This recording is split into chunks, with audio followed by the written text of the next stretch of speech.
Question number 1. Where was the 9th Global Technology Summit GTS 2025 inaugurated? 9वें वैश्विक प्रौद्योगिकी शिखर सम्मेलन GTS 2025 का उद्घाटन कहाँ किया गया? मुंबई, बेंगलुरु, न्यू दिल्ली या हैदराबाद? इसका आंसर हो जाएगा न्यू दिल्ली। अब सबसे पहले ये समझते हैं कि GTS क्या होता है।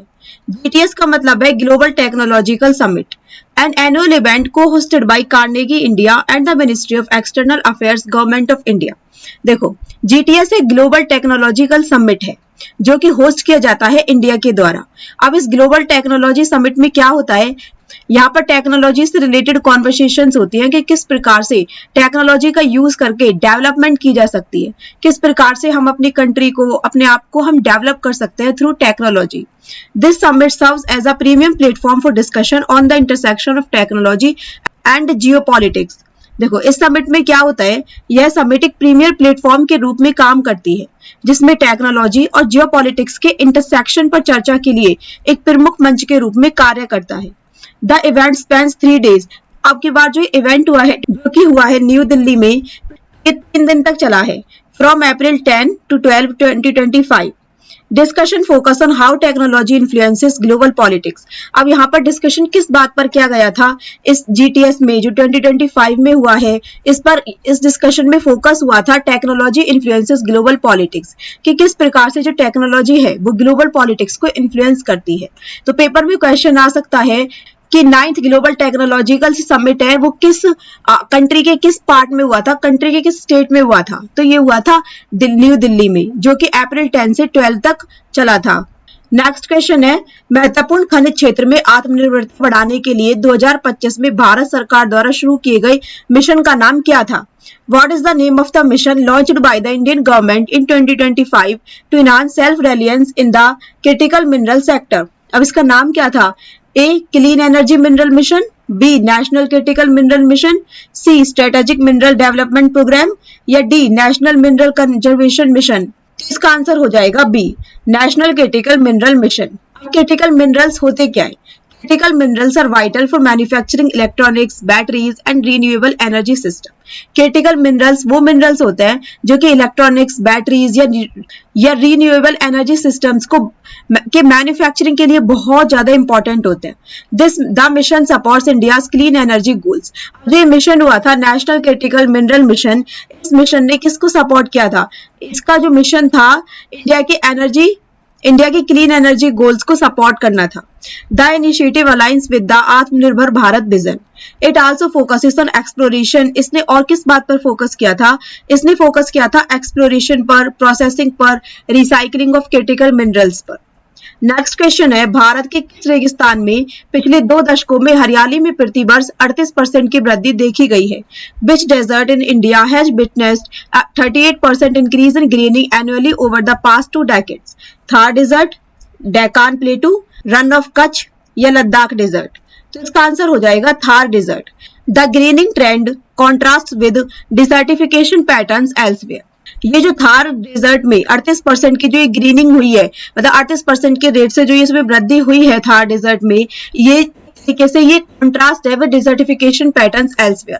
इसका क्या मतलब है? इसका मतलब है कि अगर किसी रेगिस्तान में, किसी भी कंट्री के किसी भी डेजर्ट में अगर वो ग्रीनिंग हो रही है तो इसका कारण कुछ और है, या फिर वहां पर ग्रीनिंग नहीं भी हो रही है, वहां पर जो क्षेत्र है वो सूखे पड़ते जा रहे हैं। लेकिन यहाँ पर थार डेजर्ट में जो ये ग्रीनिंग हुई है, ये हुई है क्योंकि ज्यादा से ज्यादा वहां पर रेनफॉल हुई है, रेनफॉल के कारण हुई है। तो इन सब चीजों में जो ये एक कॉन्ट्रास्ट आया है, यही है डिसर्टिफिकेशन पैटर्न।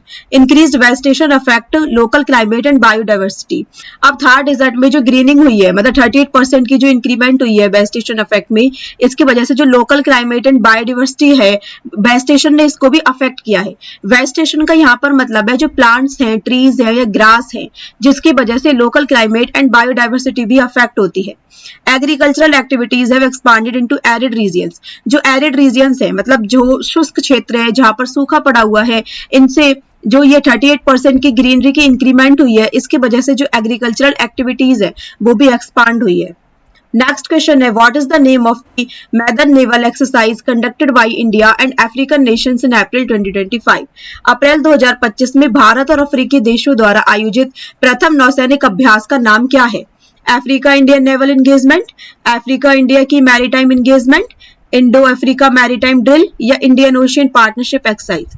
तो इसका आंसर हो जाएगा B, Africa India key maritime engagement, AIKME। यहाँ पर जो नेवल एक्सरसाइजेस हैं वो कंडक्ट हुई हैं इंडिया एंड अफ्रीका की। इसमें अफ्रीका के 9 देशों ने भाग लिया था, 9 देशों की सेनाओं ने। It aims to strengthen regional maritime security. अब ये किस लिए किया गया था? इसका जो एम था वो था ताकि जो रीजनल मैरीटाइम सिक्योरिटी है इसको स्ट्रेंथन किया जा सके, इसको मजबूत किया जा सके। नेक्स्ट क्वेश्चन है, what is the current repo rate after the RBI's latest monetary policy decision in April 2025? 6.25%, 6%, 5.75%, 5.50%। अप्रैल 2025 में RBI के नवीनतम मौद्रिक नीति निर्णय के बाद वर्तमान रेपो दर क्या है? इसका आंसर है 6%। अभी की जो करंट रेपो रेट है after the RBI's latest monetary policy, ये है 6%। अब सबसे पहले ये समझो कि रेपो रेट क्या होती है। रेपो रेट का मतलब होता है it is the rate at which the reserve bank of India lends money to commercial banks and the cut in this rate is aimed at boosting lending and investment. देखो, repo rate वो rate होती है जिस rate पर RBI reserve bank of India commercial bank को पैसे उधार पर देता है। इसका मतलब है कि कोई भी कमर्शियल बैंक है, उस फॉर एग्जांपल HDFC बैंक का एग्जांपल लेके चलते हैं, उसे पैसों की नीड है, उसने 100 करोड़ रुपए RBI से उधार पर ले लिए। पहले हम मान के चलते हैं, पहले करंट रेपो रेट थी 7%, तो जिसने 100 करोड़ रुपए इसने उधार पर लिए हैं, इसको RBI को वापस करने हैं 107 करोड़ रुपए ब्याज के साथ। लेकिन अब क्या हुआ है, and the cut in this rate is aimed at boosting lending and investment. अब देखो अब क्या हुआ है, 107 करोड़ उसको वापस करना था, तो उसके लिए अब बैंक क्या करेगा, जब किसी को वो लोन देगा, किसी को भी वो होम लोन दे रहा है या किसी भी प्रकार से वो लोन दे रहा है, वो उसको और ज्यादा रेट में देगा। फॉर एग्जाम्पल उसने 9% के रेट पर लोन दिया, बैंक को मिल गया जनता से 109 करोड़, उसने बैंक ने RBI को 107 करोड़ रिटर्न कर दिया क्योंकि उसने लोन लिया था लोन एंड इंटरेस्ट के साथ। लेकिन अब जब कट हुआ है रेपो रेट में, इसका मतलब जो 6% रह गई है, तो जो कमर्शियल बैंक है उन्हें RBI को 106 करोड़ वापस करने। इसका मतलब है अब जो कमर्शियल बैंक आम जनता को जो लोन देंगे उस लोन के इंटरेस्ट रेट में भी कमी आ जाएगी, जिसकी वजह से लोग आसानी से कम रेट पर लोन ले पाएंगे, जिसकी वजह से इकोनॉमी को सपोर्ट मिलेगा, इकोनॉमी ग्रो करेगी। तो इसलिए ही इस रेपो रेट को कम कर दिया गया है ताकि इकोनॉमी ग्रो करे। The RBI has shifted its monetary policy stance from neutral to accommodative। मतलब जो पहले जो RBI का जो स्टैंस था वो था न्यूट्रल। न्यूट्रल का क्या मतलब है, RBI कहती थी कि भाई हम न्यूट्रल हैं, हम ये देखेंगे कि इन्फ्लेशन कैसी है, ग्रोथ कैसी है, उसके बिहेव पर ही हम अपनी जो रेपो रेट है उसको हम इंक्रीज करेंगे, डिक्रीज करेंगे या फिर हम उसको अनचेंज रहने देंगे। लेकिन अब क्या हो गई है, इसने कहा है कि अब हम एकोमोडेटिव है, अब हमारा पर्पज है इकोनॉमी को सपोर्ट करना, इकोनॉमी को ग्रो करना। ज्यादा से ज्यादा लोग जब लोन लेंगे, ज्यादा से ज्यादा जब वो अपनी डेवलपमेंट पर ध्यान देंगे, ज्यादा से ज्यादा जब बिजनेसेस खोलेंगे, वो जब वो ज्यादा से ज्यादा अपने आप को वो डेवलप करेंगे, तो इससे इकोनॉमी को सपोर्ट मिलेगा, इकोनॉमी भी ग्रो करती चली जाएगी। तो इसलिए अब ये एकोमोडेटिव स्टैंस की है। इसका मतलब है कि ये या तो जो रेपो रेट है उसको वो कम करेगी या तो फिर इसको अनचेंज रहने देगी, लेकिन अभी इसको ये इंक्रीज नहीं करने वाली है। नेक्स्ट क्वेश्चन है, what was the cause of explosion in the Gujarat factory fire incident in April 2025? A, gas leak, B, electrical short circuit, aluminium powder explosion या फायरवर्क मेलफंक्शन। अप्रैल 2025 में गुजरात फैक्ट्री अग्निकांड में विस्फोट का कारण क्या था? इसका आंसर हो जाएगा एल्यूमिनियम पाउडर एक्सप्लोजन। ये जो इंसिडेंट है ये हुआ था फायरवर्कर वेयर हाउस में नियर डीजा टाउन। डीजा टाउन में गुजरात में जो ये फैक्ट्री में जो ये अग्निकांड हुआ था, ये हुआ था डीजा टाउन में। इसमें एटलीस्ट 21 वर्कर्स की डेथ हो गई थी।